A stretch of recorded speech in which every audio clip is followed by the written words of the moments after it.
आपके घर भी सिंदूर जाएगा क्या? मेरे घर जाएगा तो मैं लाठी से मार के तोड़ दूंगा बीजेपी कार्यकर्ताओं के।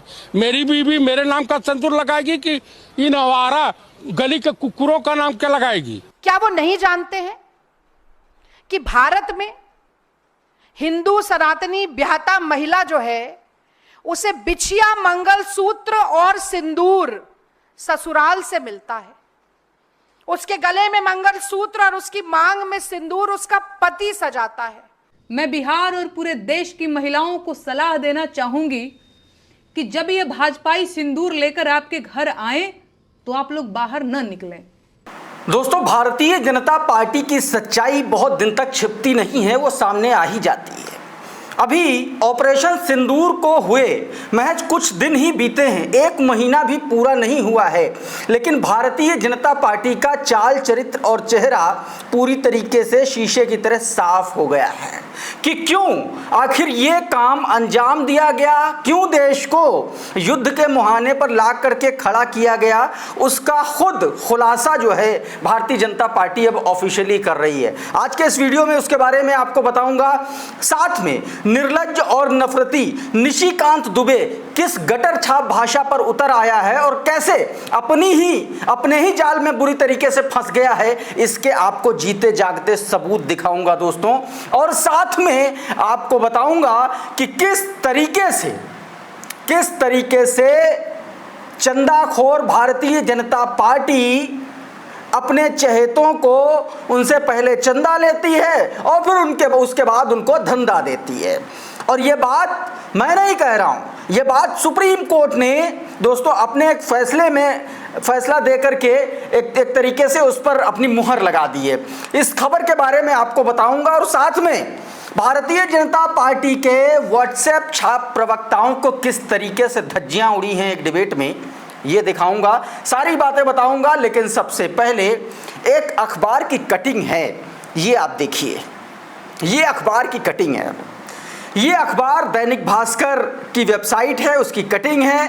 इस हेडलाइन में सीधे तौर पर लिखा है कि मोदी सरकार घर घर पहुंचाएगी सिंदूर। 9 जून को 1 महीने तक चलेगा अभियान। सांसद रोज 15 से 20 किलोमीटर करेंगे पदयात्रा।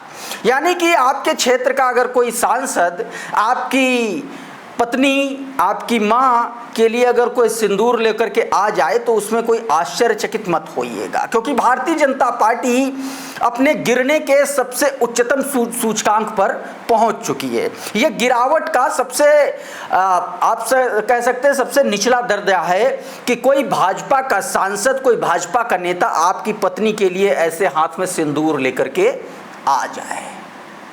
दोस्तों, इसी बात पर अब भारतीय जनता पार्टी बुरी तरीके से फंस गई है। लोग कह रहे हैं कि आ तो जाओ एक बार घर पे, फिर देखो कैसे लट्ठ बजाते हैं तुमको।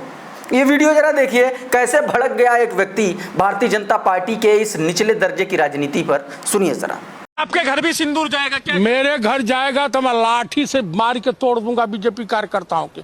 मेरी बीवी मेरे नाम का सिंदूर लगाएगी कि इन आवारा गली के कुकुरों का नाम क्या लगाएगी? अरे वो लेकर आओ, ये थोड़ी कह रहे हैं कि भाई हमारे नाम का नहीं, तुम्हारी हैसियत कैसे हुई हमारे घर सिंदूर बेचने की? तो दोस्तों, सीधे तौर पर इस आदमी ने यह कह दिया कि भैया सोच समझ के आना, क्योंकि लठ में तेल लगा करके रखा है और अगर सिंदूर आसपास में दिख गया तो बहुत मारेंगे, दौड़ा करके मारेंगे। सीधे तौर पर कह दिया। एक और तस्वीर दिखाता हूं दोस्तों, यह सिर्फ किसी व्यक्ति की बात नहीं है। नेहा सिंह राठौर ने इस पर पूरी तरीके से एनालिसिस कर दिया कि भाजपाई दरअसल चाहते क्या हैं। ये ऑपरेशन सिंदूर के बाद जिनकी रगों में सिंदूर, गर्म सिंदूर बह रहा है, अब वो बहता सिंदूर आपके घरों तक पहुंचाने की कोशिश है, क्योंकि इनको बिहार और उत्तर प्रदेश के चुनाव जीतने हैं। क्योंकि भारतीय जनता पार्टी की बुनियाद जो है ना, वो अब हिलने लगी है उनके झूठ से, उनके फरेब से और उनकी नफरती राजनीति से। क्या कुछ कह रही हैं नेहा सिंह राठौर, एक बार सुनिए और उसके बाद आपको कांग्रेस की एक महिला नेता किस तरीके से मोदी सरकार की धज्जियां उड़ाई हैं ये भी सुनवाऊंगा। पहले ये सुनिए। ऑपरेशन सिंदूर में बहादुरी दिखाने के बाद नरेंद्र मोदी की सरकार ने तय किया है कि वो अब घर घर सिंदूर पहुंचाएगी। अरे हंसिए मत भाई, एकदम पक्की खबर है। पाकिस्तान के सामने इस सरकार की वीरता और ज्यादा जाहिर हुई होती तो ये लोग घर घर जाकर सिंदूर के साथ बिंदी, बिछुआ, महावर, नेल पॉलिश, जूड़ा और कंघी भी बांटते, तीज खिचड़ी भी पहुंचाते। अरे आप लोग फिर से हंसने लगे। अच्छा, वो जो सिंदूर दिया जाएगा उसकी डिबिया पर तस्वीर किसकी छपी होगी? कहीं ऐसा तो नहीं कि यहाँ भी वही दिखेंगे?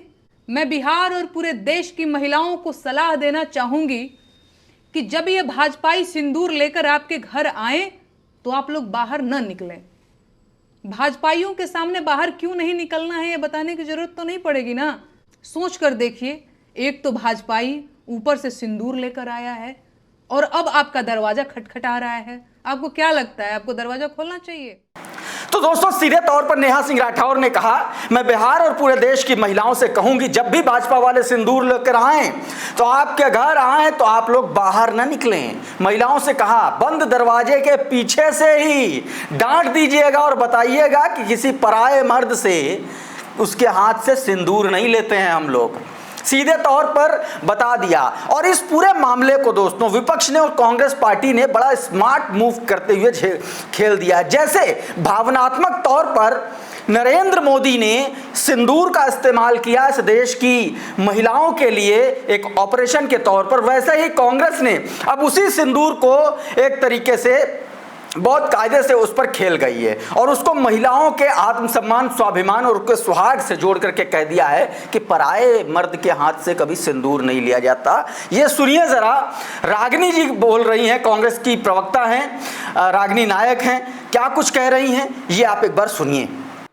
और पहला सवाल यह है कि पराये आदमियों द्वारा दिया गया ये सरकारी सिंदूर, पराये आदमियों द्वारा दिया गया ये सरकारी सिंदूर किसके काम आएगा और किस लिए काम आएगा?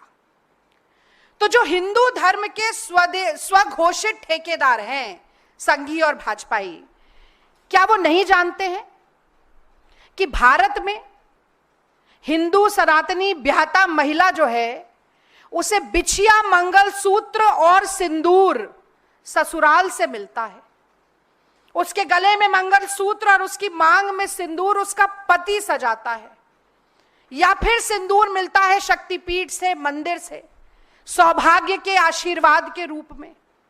तो ये जब आपके कार्यकर्ता डिब्बियों और पैकेट में सिंदूर पहुंचाएंगे, और लिख कर रख लीजिए कि जिस डिब्बी में, जिस पैकेट में सिंदूर जाएगा उसके ऊपर भी मोदी जी की फोटो छपी होगी। तो दोस्तों, सीधे तौर पर रागिनी नायक ने कह दिया कि प्रधानमंत्री नरेंद्र मोदी, कांग्रेस पार्टी ने बाकायदा ये वीडियो जारी किया और उसने कहा है कि नरेंद्र मोदी अगर घर घर जाकर सिंदूर बांटना चाहते हैं तो पहले हमारे कुछ सवाल हैं, जवाब दें। पराये आदमियों द्वारा दिया गया ये सरकारी सिंदूर किसके और किस लिए काम आएगा? क्या हिंदू धर्म के स्वघोषित ठेकेदार नहीं जानते कि हिंदू सनातनी विवाहित महिला की मांग में सिंदूर उसका पति सजाता है या फिर उसे ससुराल या सौभाग्य के आशीर्वाद के रूप में शक्तिपीठ मंदिर से मिलता है? आखिर किस मुंह से महिलाओं के बीच बीजेपी आरएसएस के लोग सिंदूर बांटेंगे? क्योंकि जिन महिलाओं का सुहाग उजड़ गया वो आतंकी तो मौत के घाट अभी तक नहीं उतारे गए। जिस डिब्बी में सिंदूर जाएगा उसमें भी नरेंद्र मोदी की फोटो छपेगी, क्योंकि जो व्यक्ति कोरोना सर्टिफिकेट में अपनी फोटो छपवा चुका है वो तो ये काम करेगा ही करेगा। तमाम सारे इस तरीके के दोस्तों सवाल किए गए हैं कांग्रेस पार्टी की तरफ से दोस्तों। तो इस तरीके से अपने एकदम नीचता पर उतरते हुए भारतीय जनता पार्टी ने साम दाम दंड भेद सब कुछ लगा दिया चुनाव जीतने के लिए। लेकिन अब ये उनका दांव उनके ही उल्टा पड़ गया, क्योंकि इस पर कांग्रेस पार्टी ने इस देश के सुहागिन महिलाओं के साथ जिस तरीके से इसको काउंटर किया है, यकीन मानिए भारतीय जनता पार्टी को ये पूरा का पूरा कैंपेन वापस न लेना पड़ जाए। ये मैं आपको बता रहा हूं दोस्तों। अब एक तस्वीर दिखाता हूं एक नफरती यूट्यूबर की, और एक नफरती यूट्यूबर दोस्तों पूर्व रॉ अध्यक्ष जो है अमरजीत सिंह दुलत के पास पहुंच गया उनका पॉडकास्ट करने। जैसा कि आपको पता है इस वक्त कोई भी ऐरा गहरा नत्थू खैरा कोई भी उठा करके माइक उठा करके पॉडकास्ट करने चल पड़ता, और किसी का भी ना हिस्ट्री ज्योग्राफी कुछ नहीं पता उस व्यक्ति का। और ऐसा सवाल कर दिया इस नफरती पत्रकार ने, चिंटू ने, जिसको दो कौड़ी की तमीज नहीं, इसने दुलत साहब से पूछ लिया कि सुनने में आया है कि आप 2-4 दिन पहले पाकिस्तान गए थे। बस इस सवाल पर दुलत साहब ने इसको ऐसे दुलत्ती मारी है ना कि इसको जीवन भर याद रहेगी। ये वीडियो आप देखिए। जब आपने मेरे से ये सवाल पूछ लिया है कि मैं 4 दिन में या 5 दिन पहले पाकिस्तान में था, तो मुझे तो लगता है कि आप ISI के लिए काम करते हैं। नहीं, मेरे को किसी ने कहा सर। नहीं, वो ISI वाला ही होगा ना। नहीं, उन्होंने कहा कि सर जाते रहते हैं पाकिस्तान में। हाँ, तो किसने कहा आपको? ये तो हरामीपन है ना। किसने कहा आपको? 2 दिन नहीं, उन्होंने कहा था कि कुछ दिन पहले। हाँ, किसने कहा? किसी ने कहा सर मुझे कि जाते रहते। तो फिर मेरे से सवाल क्यों पूछते हैं अगर आप ये बताने के लिए तैयार नहीं कि किसने आपको कहा ये?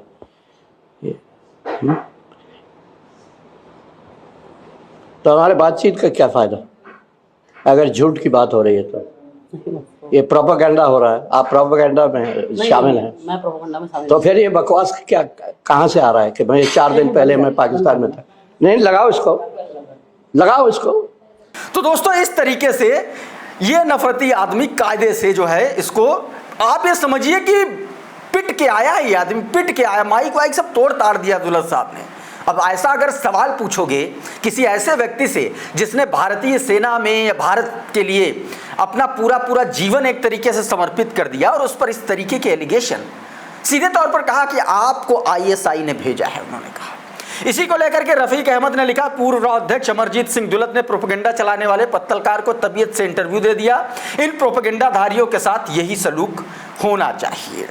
और अब बात करते हैं, अभी बीते दिनों पटना मेडिकल कॉलेज में कायदे से डॉक्टरों द्वारा कूटे गए और कूटने के बाद अपनी तबीयत में सुधार लाते हुए मनीष, जो पत्रकार है दोस्तों, मनीष कश्यप, इसकी दोस्तों आपको पता है कि प्रधानमंत्री नरेंद्र मोदी की बिहार में आने वाले दिनों में रैली होने वाली है, और मनीष कश्यप कायदे से कूटे गए थे कुछ दिन पहले, और कूटने के बाद कोई भाजपाई इनका हालचाल जानने तक नहीं आया, और अब ये खिसियानी बिल्ली खंबा नोच रही है।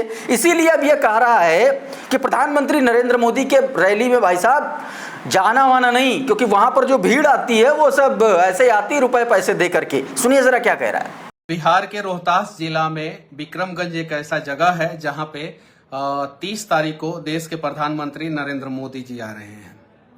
मोदी जी इस देश के अलग अलग राज्यों में रैली करते हैं, सभाएं करते हैं। सबसे ज्यादा भीड़ जो है बिहार में जब सभा करते हैं तो उस समय होता है। गुजरात में जब मोदी जी सभा करते हैं तो उतना भीड़ नहीं होता है। महाराष्ट्र में सभा करते हैं तो उतना भीड़ नहीं होता है। साउथ के राज्यों में सभा करते हैं तो उतना भीड़ नहीं होता है। मोदी जी खुद गुजरात के हैं, लेकिन सबसे ज्यादा भीड़ मोदी जी के सभा में बिहार में होता है। उसके पीछे सबसे बड़ा रीजन ये है कि बसों में भर भर के स्थानीय नेता जो है वो कभी 500, कभी 200, कभी 400, कभी 1000 रुपया के नाम पे जो है लेके चले जाते हैं सभा में। तो ये कहना है दोस्तों मनीष कश्यप उर्फ त्रिपुरारी तिवारी का दोस्तों। और अब बात भारतीय जनता पार्टी के सर्टिफाइड निर्लज्ज और नफरती सांसद की। भारतीय जनता पार्टी के एक सांसद है जो इस समय मिडिल ईस्ट देशों पर भारत का पक्ष रखने के लिए असदुद्दीन ओवैसी साहब के प्रतिनिधिमंडल के साथ में गया है ऑपरेशन सिंदूर को लेकर के अपनी बात रखने। लेकिन वहां से भी ये अपनी नफरती बयानबाजी से, बतौलेबाजी से, अपनी जाहिलियत वाली जुबान से बाज आ नहीं रहा है दोस्तों हुआ क्या कि बीते दिन दरअसल इसने एक बयान दिया। बयान चूंकि हफ्ता वसूली बाज एएनआई को दिया, इसलिए मैं वो बयान आपको सुनवा नहीं सकता हूं। तो उस बयान को मैंने अक्षरशः आपके लिए लिखा है, आपकी स्क्रीन पर है और मैं पढ़ देता हूं, सुनिए जरा। ये कहता है कि फिलिस्तीन के ऊपर कुछ गलत हो रहा है, तो हमने कहा कि 1974 में हम पहले देश थे जिसने पीएलओ को मान्यता दी। 1983 में नॉन अलायंस मीटिंग में हमने यासिर अराफात को बुलाया। 1988 में हम पहले देश थे जिसने फिलिस्तीन को एक देश के तौर पर मान्यता दे दी। और आज भी हम चाहे 2022 हो, 2023 हो, 2024 हो, हम फिलिस्तीन के लोगों को खाना भिजवा रहे हैं। कोविड में हमने उनको इंजेक्शन दिया। इस साल हमने अपने बजट में $39 मिलियन फिलिस्तीन की सहायता के लिए रख रखा है। तो दोस्तों ये बयान इस नफरती आदमी ने दिया था। अच्छा, इसी बयान को कोट करते हुए पवन खेड़ा साहब ने इस बयान को डाला और कहा कि देश में प्रवचन और देश में दुर्वचन और प्रदेश में प्रवचन। दंगाई प्रवृत्ति का यह व्यक्ति मुस्लिम देशों के मेहमान नवाजी लेने के लिए फिलिस्तीन का हिमायती बन गया, लेकिन घर आते ही नफरत का राग अलापने लगा। यही वीडियो कोट करते हुए जयराम रमेश लिखते हैं कि इनके और इनके साहब के लिए दोगलेपन की कोई सीमा नहीं है, कायदे से एक्सपोज कर दिया। अब जब ये एक्सपोज हो गया, खिसिया गया कायदे से, तो इसने जो है क्या लिखा, क्या फलस्तीन और हमास एक ही है? कांग्रेस की लुटिया डुबाने वाले जयराम रमेश की भड़ुआई पर तरस आता है। सीधे जयराम रमेश के लिए अपमानजनक शब्दों का इसने इस 2 कौड़ी छाप सांसद ने इस्तेमाल कर दिया। अच्छा, इसके बाद इसके कुछ चिंटू भी आए नीचे। चिंटू लिखते हैं कि भड़ुआई शब्द का इस्तेमाल जयराम रमेश के लिए, वैसे ये संसदीय मर्यादा का शब्द नहीं है, लेकिन कुछ दिनों से सारे कांग्रेसी कीड़े मर्यादा की सीमा लांघ चुके हैं। अग्रेसिव होना ठीक है, पवन खेड़ा लेकिन होश में रह करके। तो इस तरीके से ये वासुदेव भारद्वाज नाम का व्यक्ति इसने जवाब दिया। अब चूंकि जब जवाब दिया तो उधर से भी कांग्रेस के भी लोग टूट पड़े। कुलदीप सिंह डांगी नाम का व्यक्ति इसी आदमी निशिकांत दुबे के ही ट्वीट पर रिप्लाई करते हुए लिखता है, अरे भड़वे और कितनी गुलामी करेगा सिखों की। आगे अब शब्दों का इस्तेमाल करता है, और तुम जैसे संघियों को दोगले हैं, यहां वापस आकर फिर मुसलमानों को गाली देगा। कायदे से इसकी पोल दोस्तों खुल गई। अच्छा, एक चीज और, इस व्यक्ति ने अपने ट्वीट में यह कहा है कि हमास और फलस्तीन एक ही हैं, यानी कि इसने सवाल यह करने की कोशिश की कि हमास अलग है, फलस्तीन अलग है। अब सवाल यह है कि अगर ये हमास और फलस्तीन को अलग अलग देखता है तो ये दोमुहा आदमी क्यों फिर इसका पिछला ट्वीट इसको याद दिलाने की जरूरत आ पड़ी? इसका पिछला ट्वीट देखिए जरा, क्योंकि एक तरीके से इस ट्वीट में ये समझ में आ रहा है कि ये फलस्तीन को ही आतंकियों की तुलना कर रहा है। ये ट्वीट देखिए, कुछ दिन पहले का ट्वीट है, तब का, जब कांग्रेस की नेता, कांग्रेस सांसद प्रियंका गांधी फलस्तीन वाला बैग टांग करके संसद परिसर में पहुंची थी। तब इसने ये फोटो शेयर करते हुए ट्वीट किया था, और इसने ये लिखा था कि कांग्रेस महासचिव प्रियंका गांधी जी का फलस्तीन बैग लहराने के कारण वहां के आतंकवादी संगठन हमास ने पाकिस्तान जाकर इस फरवरी में लश्कर-ए तोयबा जैसे मोहम्मद के साथ कश्मीर दिवस मनाया, पहलगाम में हिंदुओं की हत्या भी की। हमास का नाम आ रहा है। वोट बैंक के कांग्रेस आतंकी संगठन के मन को बढ़ाकर हिंदुओं की हत्या कब तक कराएगी? ये बात इसने कहा था। फलस्तीन बैग को सीधे कश्मीर के पहलगाम हमले से जोड़ा इस आदमी ने, लेकिन अब इस आदमी की भाषा और सब कुछ बदल गया। अब ये कह रहा है कि फलस्तीन और हमास एक ही हैं। कांग्रेस की डुबिया लुटाने वाले जयराम रमेश को लेकर के ये इस तरीके की भाषा बोल रहा है दोस्तों। तो कुल मिलाकर के अपने ही जाल में, अपने ही पुराने ट्वीट को लेकर के ये आदमी बुरी तरीके से एक्सपोज हो गया। और अब एक खबर आपको दिखाता हूं, सुप्रीम कोर्ट से जुड़ी हुई है दोस्तों। एक बहुत चर्चित खबर हुई थी, चंदा को सार्वजनिक करने के सुप्रीम कोर्ट के फैसले के बाद चुनाव आयोग को जारी करना पड़ा था, और उसमें तमाम सारे ऐसी कंपनियां थी जो चंदा दे करके धंधा लेती थी सरकार से। अब उस पर मुहर लग गई है। ये जरा हेडलाइन देखिए, रीटेंडर और we will stay, supreme court tells MMRDA on L&T plea against rejection of bids. दोस्तों, कुछ दिन पहले मुंबई के 2 बड़े प्रोजेक्ट चल रहे हैं, उसमें बिड पड़ी और बिड में बहुत अच्छा टेंडर भरा L&T कंपनी ने। बावजूद इसके मोदी सरकार ने टेंडर दूसरी कंपनी को दे दिया, अपनी कंपनी को, वो कंपनी जिसने मोदी सरकार को चंदा दिया था। और उस कंपनी का नाम है दोस्तों मेघा इंजीनियरिंग। मेघा इंजीनियरिंग को दे दिया टेंडर, L&T को नहीं दिया। इसके खिलाफ L&T कोर्ट चली गई। जब L&T कोर्ट गई तो कोर्ट का ये फैसला आया है कि या तो मैं इस पे स्टे लगा रहा हूं, और या फिर आप रीटेंडरिंग करो, दोबारा टेंडर निकालो इसकी। अब मोदी सरकार इस मामले में फंस गई है दोस्तों। इसी को लेकर के प्रियंका भारती लिखती हैं ट्विटर हैंडल पर, मोदी जी चंदा दो धंधा लो स्कीम की सुप्रीम कोर्ट ने पोल खोली है। बीजेपी को 464 करोड़ चंदा देने वाली मेघा इंजीनियरिंग को मोदी जी ने ऐसा चंदा दिया जिसको L&T 3130 करोड़ कम में बनाने को राजी था। नीतीश जी की जेडीयू को यही मेघा इंजीनियरिंग ने 5 करोड़ चंदा दिया। मुद्दा क्या है? मुंबई में 2 बड़े प्रोजेक्ट निर्माण चल रहे हैं। एक एलिवेटेड रोड प्रोजेक्ट जिसकी लगभग जो लागत है वो 6000 करोड़ की है। दूसरा टनल प्रोजेक्ट लगभग 8000 करोड़ की लागत से बन रहा है। इन दोनों परियोजनाओं का जिम्मा मुंबई महानगर क्षेत्र विकास प्राधिकरण यानी कि MMRDA के पास है। L&T यानी कि लार्सन एंड टूब्रो ने इन कामों के लिए टेंडर लगाया था, लेकिन तकनीकी कारणों का हवाला देते हुए उसका टेंडर अयोग्य घोषित कर दिया। L&T ने टनल प्रोजेक्ट में 2521 करोड़ और रोड प्रोजेक्ट में 609 करोड़ की बोली लगाई थी मौजूदा चुनी गई कंपनी मेगा इंजीनियरिंग से कम। अब आप ये समझिए, इतना कम बोली लगाई, उसके बावजूद उसका टेंडर जो है वो निरस्त कर दिया। उस पर सुप्रीम कोर्ट ने लताड़ लगा दी। और अब खबर एक और, गोदी मीडिया चैनल आज तक पर बैठे एक कांग्रेस के प्रवक्ता ने किस तरीके से भारतीय जनता पार्टी के व्हाट्सएप यूनिवर्सिटी बाज प्रवक्ता की पोल खोल दी, ये जरा सुनिए। 20 दिसंबर 1947 को 1948 को मीटिंग हुई, कैबिनेट मीटिंग हुई, जिस कैबिनेट में श्यामा प्रसाद मुखर्जी भी थे, जिस कैबिनेट में डॉक्टर बाबा साहब अम्बेडकर, अलग अलग पार्टियों के लोगों को, 5 लोगों को भी जवाहरलाल नेहरू जी ने अपने कैबिनेट में रखा था। तो वो कैबिनेट में 20 तारीख को निर्णय हुआ था सिक्योरिटी काउंसिल जाने का, और 1 जनवरी को सिक्योरिटी काउंसिल में वो लेटर पहुंचा है। तो ये जो बातें झूठलाते हैं ना, तो पहले ये समझ ले जवाहरलाल नेहरू जी ही प्रधानमंत्री थे।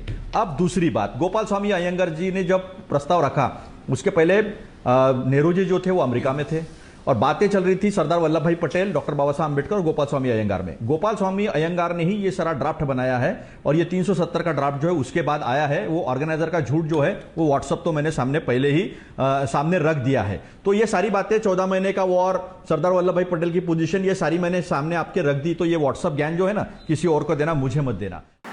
तो दोस्तों, मसला सिर्फ इतना था कि भैया कश्मीर के मुद्दे पर, धारा 370 के मुद्दे पर क्या असलियत है।